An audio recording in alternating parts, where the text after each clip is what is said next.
வணக்கம் நண்பர்களே. மீனராசிக்கு பொன்னான காலம் எப்போது? இந்த மீனராசியை பொறுத்தளவுல காலபுருஷனுக்கு 12ஆம் இடம். இந்த நம்ம பொதுவாகவே மீனராசி ஒரு மோட்ச ராசி.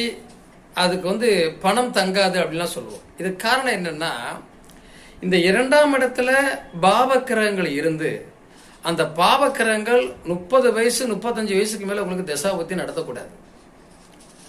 அப்படி இல்லாம 2ஆம் இடத்த அதிபதி செவ்வாய் ஆட்சி உச்சம் பெற்றிருந்து 11ஆம் இடத்த அதிபதியுடைய பார்வையோ சேர்க்கையோ பெற்றிருந்து 30-35 வயசுக்கு மேல உங்கள் தனாதிபதியோ லாபாதிபதியுடைய தசா புத்திகள் நடந்தால் மிகப்பெரிய பணத்தை ஈட்ட முடியும்.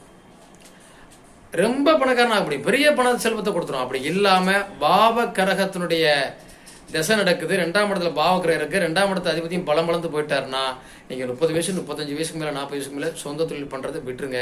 அது நம்மள